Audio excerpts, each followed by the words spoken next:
সুপ্রিয় শিক্ষার্থী, কেমন আছো তোমরা?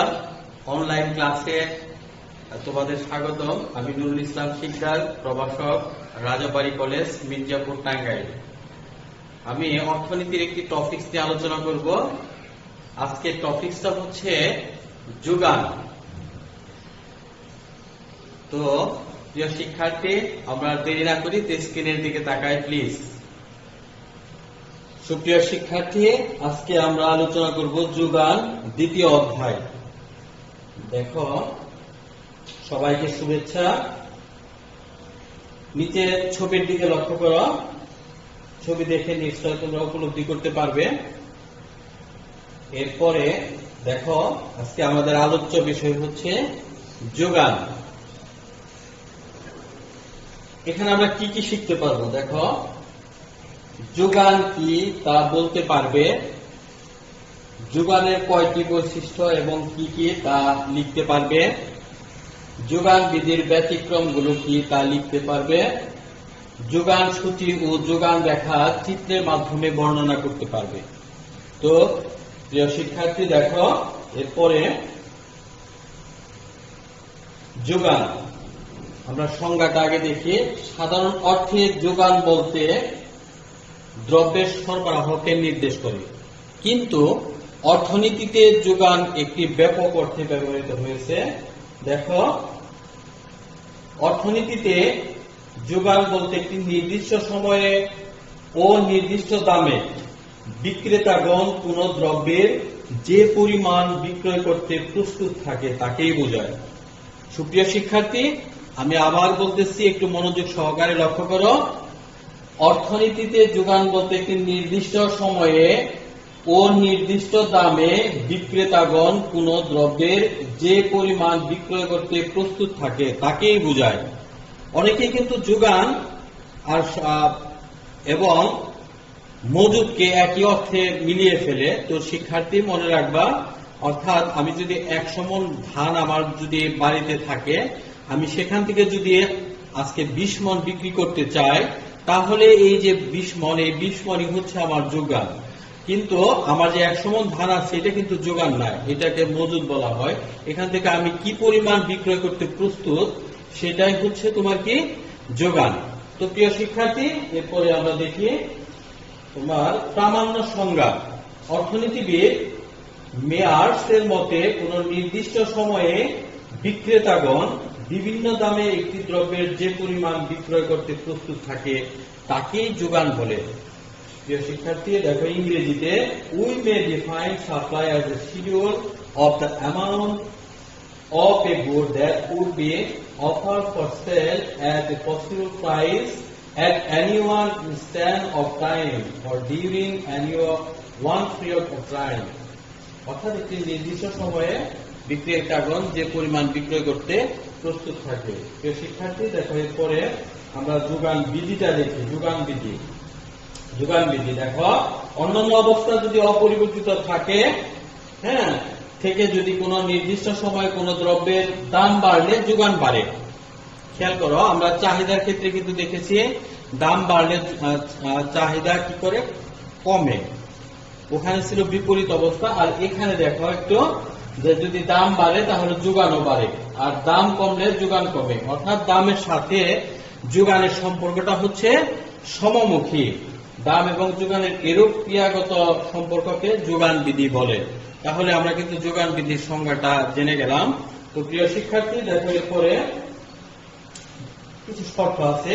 1 নম্বর শর্ত হচ্ছে এখানে অন্যান্য অবস্থা স্থির থাকতে হবে। অন্যান্য অবস্থা বলতে আমরা কি বুঝি? অন্যান্য অবস্থা বলতে এখানে সময়ের কথা বলা হয়েছে, নির্দিষ্ট সময়ের কথা বলা হয়েছে, এবং তোমার কি অভ্যাসের ব্যাপার বলা হয়েছে। যাই হোক, যেমন উদাহরণের দাম, উপকরণের দাম, কারিগরি জ্ঞান, হ্যাঁ, তারপর হচ্ছে কি প্রাকৃতিক উপাদান, সময়, কল ইত্যাদি স্থির থাকবে। অনেক সময় অনেক সময় যে বানানগুলো একটু তোমরা ক্ষমা সুন্দর দৃষ্টিতে দেখবে। অনেক সময় কম্পিউটার টাইপ করতে গেলে অনেক সময় বানানগুলো একটু মিস্টেক চলে আসে আর কি। এরপরে দেখো, যোগান সমীকরণ, এটা গাণিতিক একটা ব্যাখ্যা আমরা দেখবো আর কি। দেখো, প্রিয় শিক্ষার্থী, যোগান সমীকরণটা হচ্ছে S = -C + dp। খেয়াল করো, এটা কিন্তু তোমাকে মুখস্থ রাখতে হবে, এটা খুবই দরকার। অর্থনীতি যদি তুমি এর পরেও পড়তে যাও তাহলে তোমাকে অবশ্যই এটা অত্যন্ত গুরুত্বপূর্ণ। S = -C + dp, যেখানে দেখো S হচ্ছে যোগান, C হচ্ছে ধ্রুবক বা এটা সবসময় স্থির থাকে, আর D হচ্ছে তোমার পরামিতিক ধ্রুবক বা ঢাল, আর এই P হচ্ছে তোমার প্রাইস মানে দাম। অর্থাৎ এখানে খেয়াল করো, এই সিটা সবসময় কি থাকবে, স্থির থাকবে, আর এই ডিটা হচ্ছে পরামিতিক ধ্রুবক বা ঢাল নির্দেশ করে, এটা মাঝে মাঝে পরিবর্তন হতে পারে। আর পিটা হচ্ছে এখানে স্বাধীন চলক, আর এস এখানে হচ্ছে তোমার কি যোগান নির্দেশ করা হয়েছে। তো প্রিয় শিক্ষার্থী দেখো, যোগান বিধি মনে করি আমরা S = -10 + 2p, -10 + 2p। খেয়াল করো, তাহলে যদি আমরা এখানে p এর মান ধরি 10 টাকা, p এর মান যদি আমরা এখানে 10 টাকা ধরি, তাহলে আমাদের কত আসতেছে? 10 দুগুণে 20, 20 এর থেকে যদি 10 চলে যায় থাকে কত? 10। দেখো, তাহলে দাম যদি 10 টাকা হয়, যোগান হলো 10 একক। আবার দাম যদি বেড়ে তোমার কত হয়, 20 টাকা হয়, তাহলে দেখো এই 2 এখানে যদি 20 গুণন 2 তাহলে কত হয়? 40। 40 থেকে 10 চলে গেলে কত থাকে? 30। দেখো, তাহলে অর্থাৎ এখানে যোগান দাম যখন বেড়ে 20 টাকা হলো, যোগান তখন 30 একক হলো। আবার দেখো, দাম যদি আরো বেড়ে 30 টাকা হয়, তাহলে যোগান হবে কত? এখানে গুণ করে দেখো, 30 60, 60 থেকে 10 কত হলো? 60 থেকে 10 চলে গেলে কত থাকলো? 50। তাহলে 30 টাকা হলে 50 একক। আমরা সূচিতে কি দেখতে পাচ্ছি? দেখো, দাম যখন বাড়তেছে, দাম যখন 10 টাকা থেকে বেড়ে 20 টাকা হলো, যোগান তখন বেড়ে 10 একক থেকে 30 একক হলো। হ্যাঁ, আবার যখন বেড়ে 30 টাকা হলো, তখন যোগান আরো বেড়ে 50 একক হলো। অর্থাৎ এখানে বিক্রেতাগণ, তোমরা মনে রাখবা সব সময় যে যোগান মানে হচ্ছে সরবরাহকারী বা বিক্রেতা। বিক্রেতা দেখবে যখন দাম বাড়তে থাকে তখন তারা উৎসাহ বোধ করে এবং তারা বাজারে বেশি পরিমাণ দ্রব্য উপস্থিত করে, তার মানে যোগান বেশি দেয়। বিষয়টা নিশ্চয় তোমরা বুঝতে পেরেছ। দেখো, এরপরে আমরা এই বিষয়টাকে আমরা যদি রেখাচিত্রের মাধ্যমে উপস্থাপন করি তাহলে বিষয়টা কি আছে দেখো। প্রিয় শিক্ষার্থী, এখানে x অক্ষে হচ্ছে তোমার কি যোগান, আর y অক্ষে হচ্ছে কি দাম। দাম যখন তোমার 10 টাকা, তখন যোগান হলো কত? 10 একক। দেখো, ওই যে আমরা আগে যে সূচিতে আমরা দেখেছি সেই সূচি অনুযায়ী আমরা এটা করে ফেলি। এর মিলিত বিন্দু হচ্ছে a। আবার দাম যখন বেড়ে 20 টাকা হলো, যোগানের পরিমাণ তখন 30 একক হলো। এর মিলিত বিন্দু b। আবার দেখো, দাম যদি আরো বেড়ে 30 টাকা হয়, তখন যোগান কত হয়? 50 একক হয়। এর মিলিত বিন্দু c। এই a b c যোগ করে যে রেখাটা পাওয়া যায়, এই রেখাটা হচ্ছে তোমার এসএস রেখা বা যোগান রেখা। এটাই হচ্ছে যোগান রেখা। তাহলে এখানে তোমরা দেখতে পাচ্ছ যে দাম যখন বাড়তেছে, যোগানের পরিমাণও কিন্তু বাড়তেছে। এই বিষয়টা আমরা চিত্রে উপস্থাপন করেছি। নিশ্চয়ই তোমরা বুঝতে পেরেছ। এইটাই তোমার বাম পাশে ব্যাখ্যাটা দেওয়া আছে। তোমরা ভিডিওটা টেনে যদি দেখতে চাও, এই ব্যাখ্যাটা দেখো। তোমাকে তো এখানে মুখস্থ করার কোনো প্রয়োজন নাই। তুমি যদি এখানে মনে করো যে এটা যদি শুধু একদম আঁকতে পারো এবং বুঝতে পারো যে এটা বাড়তেছে, এইটাও বাড়তেছে, তাহলে কিন্তু তোমার এখানে ব্যাখ্যাটা তুমি যে 8, 9, 10 এ যখন তুমি সম্পাদ্য করেছ, সম্পাদ্য যদি তুমি দেখা গেল চিত্রটা আঁকতে পারো, তাহলে ব্যাখ্যাটা কিন্তু তোমার মুখস্থ করার কোনো প্রয়োজন নাই। দেখো, এখানে আমি সেই বিষয়টা এখানে তুলে ধরেছি যেটা আমি বললাম আর কি। তো প্রিয় শিক্ষার্থী দেখো, এরপরে যোগান বিধির এই ব্যতিক্রম গুলা নিয়ে আজকে আমরা আবার আরেকটু দেখি। যোগান বিধির যে ব্যতিক্রম, মানে সবসময় কিন্তু আমি যে বিষয়টা বললাম যে এখানে দাম বাড়লে যোগান বাড়ে, দাম কমলে যোগান কমে, কিন্তু এর ব্যতিক্রম কিছু কিছু ক্ষেত্রে দাম বাড়লেও অনেক সময় দেখা যায় যোগান বাড়ে না। ঠিক আছে, দেখো, সাধারণত যোগান যোগান বিধিতে দাম এবং যোগানের পরিমাণের মধ্যে যে সমমুখী সম্পর্ক বিদ্যমান তা প্রকাশ পায়। তবে কিছু কিছু ক্ষেত্রে এই বিধিতে কি হয়, ব্যতিক্রম লক্ষ্য করা যায়। ভবিষ্যতে দামের ব্যাপক সম্ভাবনা, অর্থাৎ ভবিষ্যতে যদি কোনো দ্রব্যের ব্যাপক দাম বৃদ্ধি পায় এরকম সম্ভাবনা থাকে, যদি বিক্রেতারা মনে করে যে না দাম আরো বাড়বে, তাহলে তখন তারা কি করবে, বিক্রি না করে বরঞ্চ অন্য দিক দিয়ে তারা তাদের পরিবারের ভরণ পোষণ করবে বা বিক্রি করবে পরে। কারণ তুমি কি দেখো, এটা চিত্রের মাধ্যমে যদি আমরা দেখাই, দেখো দাম যখন তোমার কি এখানে যদি OP1 তখন হচ্ছে কি তোমার সাপ্লাই মানে যোগান হচ্ছে OQ1 এর মিলিত বিন্দু A। হ্যাঁ, দাম যদি বেড়ে তোমার কত হলো OP2 হলো, তখন দেখা গেল যে যোগানটা আবার দেখো এই যে যোগান কিন্তু তখন কমে গেছে। খেয়াল করো, দাম বাড়ছে কিন্তু যোগান এই দিকে যাওয়ার কথা না, যে এই দিকে চলে আসছে, এর মিলিত বিন্দু B। আবার দাম যখন P3 তে চলে গেছে তখন তোমার আবার যোগান বাড়ছে আর কি। অর্থাৎ এখানে আমরা বিষয়টা খেয়াল করলাম কি, যে অনেক সময় দেখা গেছে যে দাম বাড়লেও, দাম যদি বাড়েও তারপরে তোমার চাহিদা যোগান কার্যকর হয় না, তখন দেখা যায় যে কমে যায় আর কি, যোগান কমে যায়।